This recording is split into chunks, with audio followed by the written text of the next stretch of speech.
Welcome to the James Library. I'm glad you all came today. I'm very proud and pleased to introduce to you Teresa Frohock. She is our new author here on staff. We're very pleased with her success with her first novel. She works here as a library technical assistant, and she's been here as long as I have, and we're both becoming older people working here, 18 years now. So we've been here a long time, and she's also an RCC graduate in the paralegal program, and truly she got her start and her interest, and she discovered writing in a creative writing course that she took here in the 1980s. And she published, well, she wrote professionally. She was unsuccessful in publishing at first, as most people are. You have to keep working at it, and life kind of got in the way. She was going to school full-time and working and raising her daughter, and so she took a few years off. And then a few years ago, she noticed some courses that were offered through the continuing education division, and they were online and they were writing also. And so the bug hit again, and she told herself, okay, this time I'm going to do it. I'm not going to let it go by. My daughter's grown, and I have the support of my husband and my daughter, and I'm going to sit down and do this. So she got busy, and opportunistically, kind of bad for her husband, but he had back-to-back knee surgery. And so that made her a caretaker for a little while. So during the Christmas break, she took some extra time off to take care of him and had a lot of time on her hands. So she started writing her novel. It started out as The Autumn Tale, and of course, as you know, write, rewrite, write again, more edits, and eventually it became her new novel, Miserere, an Autumn Tale. So I'd like to introduce to you Teresa Frohock, and she can talk to you about her adventures in writing and about her new book. Thanks again for coming.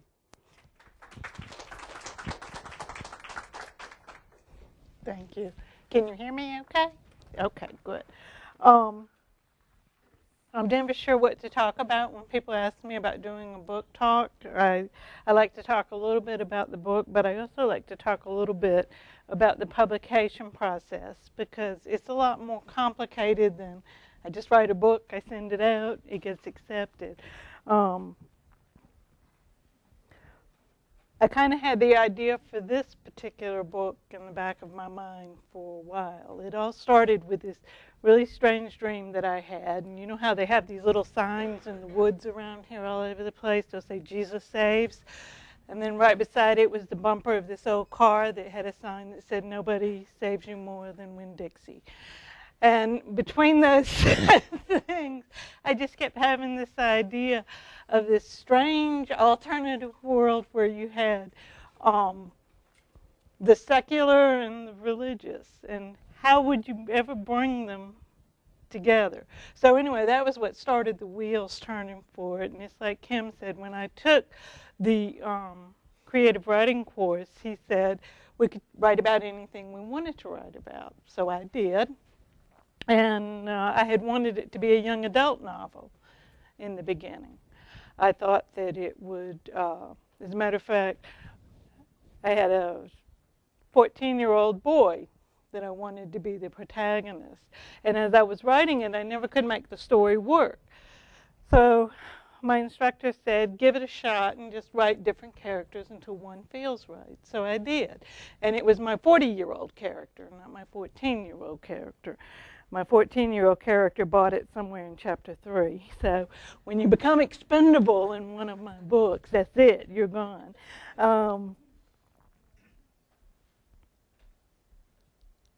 It sounds like it's easy and you just kind of make stuff up, but I didn't want to do that either. I wanted to do some research just because I like doing research. I just enjoy it. I really do. So I found some really well-written scholarly books on vampirism and Slavic folklore. And that was when my character eventually started out as being Romanian. And I had really envisioned the whole thing as kind of being like a space opera, you know, kind of time travel thing. And the more I researched it and the more I looked at it, the more I realized we can't do that. It wouldn't make sense. There would have to be structure. When I made my character Romanian, I had to stop and think what his religion would be, because that was a big part of the novel for me. Was I envisioned a world where everybody got along, regardless of their faith, because they had something larger than them and their petty disagreements over doctrine that they had to conquer. That was what I really, really wanted. And in order to do that, I had to understand a little bit about a lot of religions. And what I did was I narrowed it down to Christianity, Eastern Orthodox, because he was Romanian, and the time period that he would have come out of would have made him Eastern Orthodox. And from there, it just spiraled into a Christian bastion. And after a while, my co-conspirator, my daughter, would ask me questions. She would say, well, if you do that, then why is this? And I'd say, I don't know. So I was taking a course with David Hughes out here in Old Testament. And as we were taking the course one night, he was talking about the veil that kept the, oh my goodness, my mind's gone blank, kept the Holy of the Holies separate from the rest of the temple. And I thought, well, he made another comment about in Christianity, they believed that when Christ died on the cross, that the veil was broken to reveal God. I thought, well, if there could be a veil like that, why couldn't there be a veil between realities? And that was what kicked off another part of the book. And my daughter kept me straight, too, because when I would start to go offline or break one of the rules I created, she came back to it. The hardest part, I think, was not to let the world building overshadow the story. And the story itself is just one of redemption. It's just a very simple story about a man. He made a very bad mistake, and he hurt several people, and how he finds his way back home again. And when I was writing it, sometimes at 2 o'clock in the morning, I wasn't exactly thinking of reading it to groups of people. So some of it's very personal for those reasons. And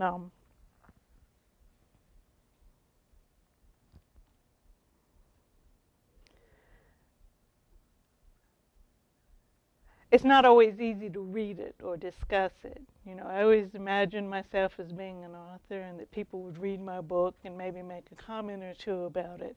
But in a lot of ways, whenever anybody writes a story or a book, they're sharing a lot of themselves with you in various ways. Sometimes you have to look a little harder to see it in some books, but in most, it's there. Kim told you that I wrote the novel while my husband was having his back-to-back knee replacements, and that's true. What happened was, though, was when I wrote it, I thought I had this stellar, beautiful work of art, and I really did. I thought that people would just love it. So I joined an online critique group because I live quite a ways away from some of the closer ones. And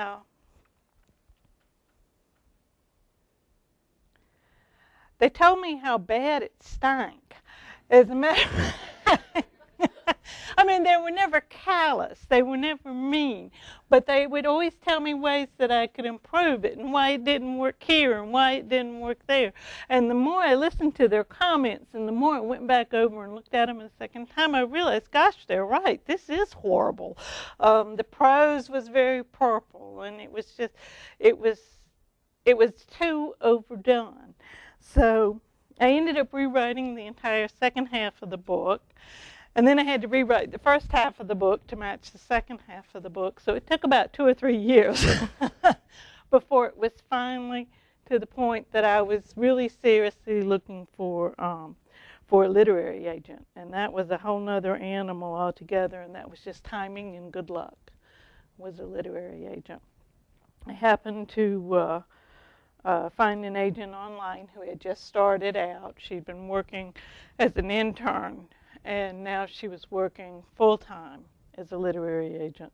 And she was looking to build her client list, was what it was. And she had really, really liked my novel when I had sent her a few pages and synopsis to see what she would think of it.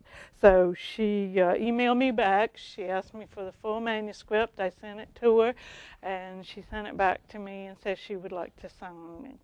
She also sent me another editorial request for 10,000 more words in the novel. So it was edited 4 more times before it ever saw publication.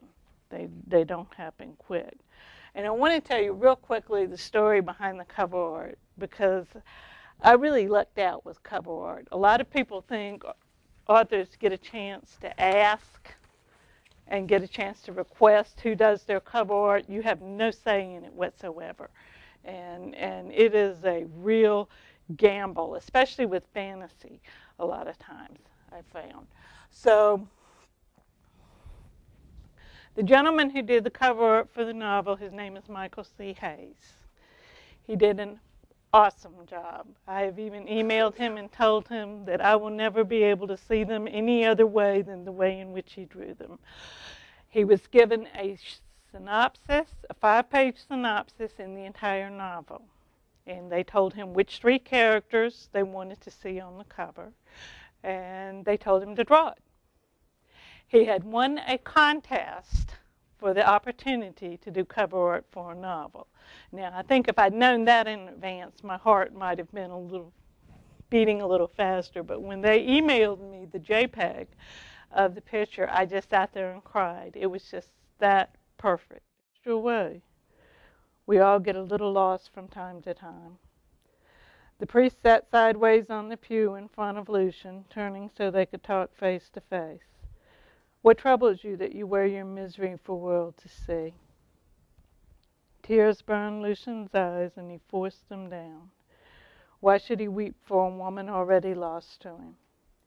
When he felt he could trust his voice, he said, "What if I told you about an evil man who betrayed the woman he loved to save his sister's soul? Is this man truly evil, or does he just think himself so? Once upon a time, he was very selfish and wicked. And now, he's sorry for the suffering you brought to her." Minutes passed with the priest considering Lucian's sincerity as if it was a jewel to be bartered.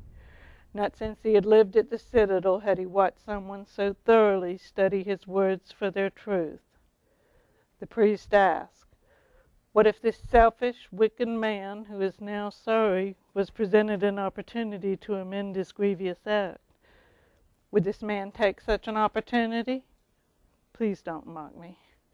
I'm not mocking you, son. I'm asking you a question. Would you take the opportunity? Lucian searched the old man's face and found only kindness. He had not been the recipient of benevolence in so long he wasn't sure how to respond. An opportunity? Nothing more. Nothing more can be promised, just a chance to see if she'll forgive you. Would you take that opportunity?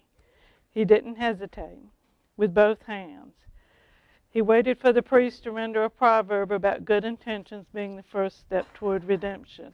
Instead, he gets taken down into the catacombs beneath the church, and the priest shows him a way out of the city that no one else knew. And he winds up in a place called the Wasteland, which I think we can all figure out what it has a metaphor for. It's the wasteland. And he has to wander through that before he finds his way home. Well, while he's in the wasteland, he finds a child whose name is Lindsay, and she's from the 21st century. And Lindsay's kind of in the story to be your eyes and ask the questions the reader would ask. And she worked out so well, I've had several people want to see more of her. She was very, very hard to write. I don't do well writing children at all. As a matter of fact, when this turned into an adult novel, it really went away from being any kind of young adult fantasy. On her right arm, the flesh suddenly rose as if there was a pebble beneath the surface of her skin. The pigmentation around the blemish became discolored. Before she could clamp her hand over the bump, it moved up her arm to disappear into one of the raised scars mapping her body. The disfigurements became more pronounced as the worm, which was the demon that has her, gained another inch of her with every passing year. Hand shaking, Rachel made certain to choose a shirt with loose sleeves. She pulled on the gloves she'd made to hide the joining of her pinky and ring fingers on her left hand. The physical deformities were not readily noticeable, but nothing hid the pall of the worm's reconnaissance, which covered over her like a shroud. She finished dressing and packed. When she opened the curtains again, she caught a quick glimpse of herself in the glass. The scars on the right side of her face and neck undulated where the worm crawled beneath her skin. The movements were barely perceptible unless someone looked very close. Rachel never allowed anyone too close. Her long hair looked as if she cut it in the dark with a dull knife. She reached up and dragged the ragged layers over to shadow the right side of her face. Maybe she couldn't hide the worm's reconnaissance, but she obscured the demon's physical presence. So she thinks she's hiding, and she knows she's not. And it's really kind of sad. And I wanted to show what happens when you hurt someone and how that person has to deal with it and how they have to keep going back and forth within themselves all the time. The last character is Katerina. She's sort of the instigator behind all of this. She's my antagonist. And it was really hard finding something that I could read to you from Katerina, because I've had some complaints that people couldn't empathize with her because she's so evil. And when I wrote her that way, I did it on purpose because I think she is, and I think some people are. There's very little to empathize with them, and she's one. Her own selfishness and her own desire for power have pretty much corrupted her, and she is just past the point of no return. But it's her relationship with Lucian as her twin that she's always focused on. At the second floor landing, Katerina stopped with one bejeweled hand resting on the banister. The diamond clips wound into her elaborate cuff, reflected in the firelight from the sconces and bathed the walls with stars. Flames danced along the golden threads woven into a burgundy gown to give the illusion of fire burning at the seams. No woman at the mayor's dinner had rivaled her in beauty or wit this evening, yet they'd all retired to their houses with their families. So you know what's important to her. To her left, Lucian's empty room taunted her. Silence upon silence was all he had given her these past few years as he'd withdrawn into himself. She could no longer penetrate his languor. It was as if he had become a phantom limb. By his own admission, he chose to walk the city day after day, seeking the suicide he couldn't bring himself to commit. She had not thought she would feel his absence so keenly, but she did.